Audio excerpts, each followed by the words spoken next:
கதைகள் மக்களை மோட்டிவேட் பண்ணணும்.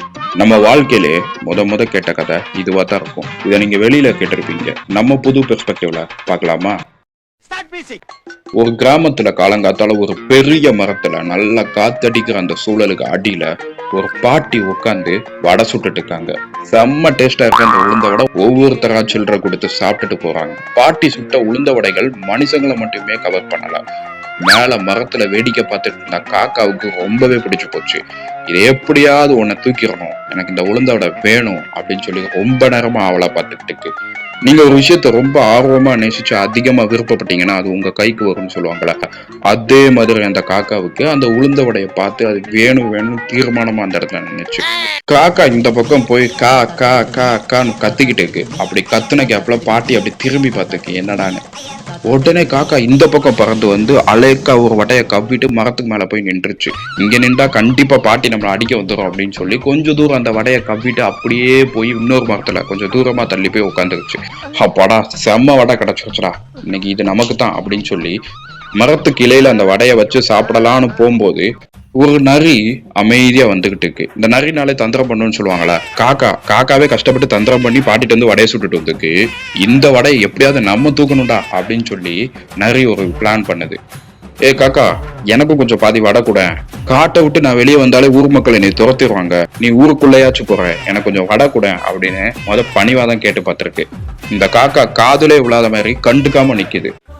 சரி, இவன்கிட்ட இப்படி எல்லாம் பேசினா வேலைக்கு ஆகாது, இவனை பத்தி பெருமையா பேசுவான், அப்பதான் இவன் நம்ம வலையில வீழ்வான் அப்படின்னு சொல்லி காக்காட்ட போய், ஏ காக்கா, நீ என்ன இவ்வளவு அழகா இருக்க, எவ்வளவு சுத்தமா நீட்டா இருக்க தெரியுமா, நல்லா பறக்கும் திறன் இருக்கு உங்ககிட்ட, தரையிலையும் நீ நடக்கலாம், ஊருக்குள்ளேயும் போகலாம், காட்டுக்குள்ளேயும் போகலாம், என்னாலலாம் காட்டுல மட்டும் தான் இருக்க முடியும், ஊர்ல எல்லாம் போக முடியாது, பெரிய பெரிய கொடிய விலங்குகள் உன்னை தாக்க வந்துச்சுன்னா நீ பாட்டுக்கு பறந்து மேல போயிடுவ, சில நேரங்களில் மரத்துல ஒளிஞ்சுக்கலாம், உனக்கு இவ்வளவு திறமைகள் இருக்கே காக்கா அப்படின்னு சொன்னதோ காக்காக்கு அப்படியே தன்னை பத்தி புகழ்றான்னு ரொம்பவே சந்தோஷமாயிடுச்சு. ஏ காக்கா, மயில் தொகை தான் அழகுன்னு சொல்றாங்க, ஆனா ஓரக்க தான் அழகு அப்படின்னு சொல்றாரு நம்ம நரி.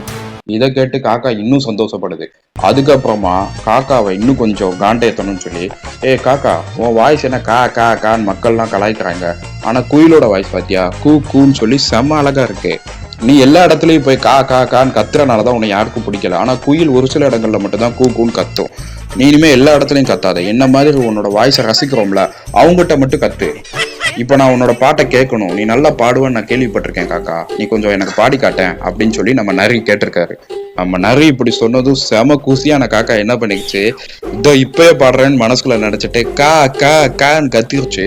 கான்னு ஃபர்ஸ்ட் வாட்டி வாயை திறக்கும் போதே வடை விழுந்துருச்சுன்னு கூட தெரியாம இன்னும் கா கா கா கான்னு பாடிக்கிட்டு இருக்கு. இதை கீழே இருந்து பாத்துட்டு இருந்த நிறைய அட முட்டாப்பையில கண்ணை மூடிட்டு வேற பாடிட்டு இருக்கான் பாரு, இதான்டா சான்ஸ்ன்னு சொல்லி வடைய டப்புன்னு கவிட்டு வரட்டா மாமே டுகுன்னு கிளம்பிடுச்சு காட்டு வழியா.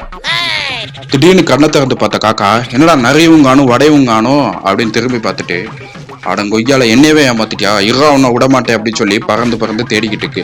அதுக்குள்ள நிறைய காணாம போயிடுச்சு. இப்ப இதுல இருந்து உங்களுக்கு என்ன புரியுது, நீங்களே கஷ்டப்பட்டு இன்னொருத்தர்கிட்ட இருந்து தந்திரமா அந்த வடையை வாங்கிட்டு வந்திருக்கீங்க, அந்த வடைய யாரோ ஒருத்தர் வந்து கேட்கிறப்போ பாதி கொடுத்திருந்தா பாதி வடையாவது மிஞ்சிக்கும், இல்லைன்னா நீங்களாவே முழுசா தின்றுக்கணும். அதை விட்டுட்டு யாரோ ஒருத்தவங்களோட மயக்கமான சொல்லுக்கு மயங்கி அதெல்லாம் உண்மை நம்பி உங்ககிட்ட இருக்கிறதையும் இங்க இழக்க கூடாது. இதுதான் இந்த கதை சொல்ல வருது. இதுல யார் கவனமா இருக்கணும் பாருங்களேன். பாட்டி வடை சுட்டா அவங்க தொழில அவங்க பொழப்ப ஒழுங்கா பார்க்கணும். ஆனா அவங்க கிட்ட ஏகப்பட்ட வடை இருக்கு, ஒரு வடை போறனால லாஸ் இல்ல, ஆனா அந்த வடை டெய்லி போச்சுன்னா அது கண்டிப்பா லாஸ். அப்போ இந்த மாதிரி தந்திரமா காக்கா பண்ணிக்கிட்டு இருக்குன்னா அந்த பக்கம் திரும்ப கூடாது, இது காக்கா தானே சொல்லி கண்டுக்காம விட்டுறணும். சோ உங்களை சுத்தி ஏகப்பட்ட பேர் கத்திக்கிட்டு இருப்பாங்க, கண்டுக்காம உங்க வேலையை பாருங்க. காக்காக்கு அந்த வடை பிடிச்சிருக்குன்னு ரொம்ப நேரமா உத்து பாக்குது, அதை எடுத்தே ஆகணும்னு தீர்மானமா இருக்கு. அப்போ அதுக்கு கடைசி கிடைச்சிச்சான்னு பார்த்தா எஸ், கண்டிப்பா கிடைச்சது. உங்களுக்கு ஒரு விஷயம் வேணும்னா அது மேல தீர்மானமா இருக்கு, அது எனக்கு வேணவே வேணும்னு கொள்கையா இருங்க, ஆனா அதை நல்ல வழியில் அடையணும், அவ்வளவுதான் மேட்டர். அப்போ நீங்க நினைச்சது நடக்கும்னா அதை முழுசா நம்புங்க, அதுக்காக வேலையை பாருங்க. காக்கா மரத்துல கொண்டு போனா உடனே சாப்பிடணும், சும்மா அதை பத்தி ரசிக்க கூடாது. இந்த சில பேர்லாம் சொல்லுவாங்களா, வச்சு ரசிச்சு சாப்பிட போறேன் அப்படின்னு, அதெல்லாம் வேணாம். உங்களுக்கு ஒரு விஷயம் கிடைச்சிச்சுன்னா டக்குன்னு அந்த வேலையை முடிங்க. இனிமே இந்த காக்கா ஒரு வடை கிடைச்சா கண்டிப்பா வேகமா சாப்பிட்டுரும். எவனாவது வந்து ஏ காக்கா பாட்டு பாடு டான்ஸ் ஆடுன்னு சொன்னா கண்டிப்பா காதுல கேட்காது, ஏன்னா அடி அப்படி விழுந்துக்கல.